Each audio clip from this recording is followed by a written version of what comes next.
Imagine a world where you don't have to carry any identifying paper documents, plastic card, or even smartphones, and you can just walk through the physical space because you're allowed to do so.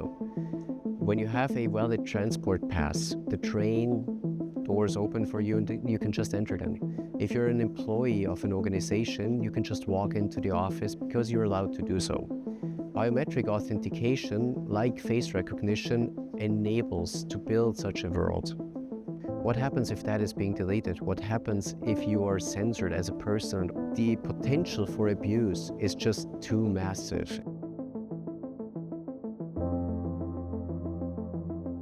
That topic that can be very techy and sometimes hard to understand because it has like political implications, technological ones. Where do I want it to go? Where do I want the future to go with how my data is being processed?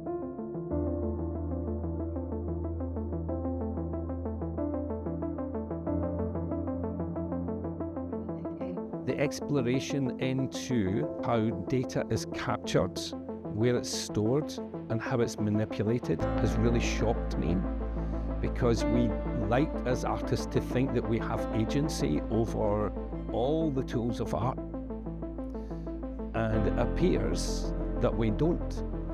So it was clear that we need to raise awareness. And how do we do that? We raise awareness by creating emotion and emotional understanding of the topics that the Institute is leading.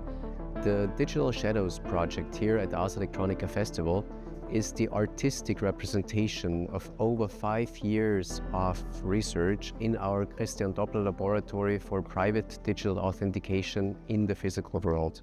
So the challenging part was to make the full pipeline from the face detection to face recognition to generating the embeddings work on a small embedded device. For this to work, I started my work as PhD student in 2020, and the main process was to include every part of the pipeline. Quality is not just accuracy. While you could probably use more accurate models on a GPU cluster, therefore get better accuracy, models are constantly improving and therefore require less and less computational power. If all that data is being centralized in one place, then whoever controls that database can not only know what you have been doing, where you have been, what your political and religious beliefs are, what your sexual desires are. They can also delete that data. They can decide how you can use your digital identities, what you can do with them. Imagine if your physical life is being enabled by those digital IDs in that central database. And what happened if somebody used me to incite hate speech? What would you do? So what we chose to do is to create a narrative and create an experience, an immersive experience for the audience to be able to raise even more questions. And in our research project, we look into ways how to actually decentralize such a central biometric system, and how to split the components, and how we can design protocols in a way to make such a system globally scalable.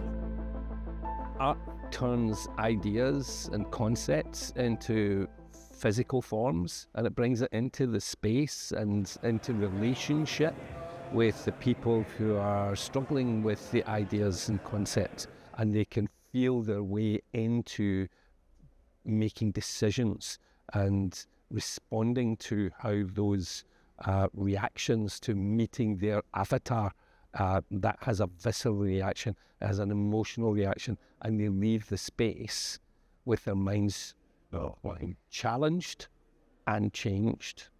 In the future, the power of the models on the small devices will increase.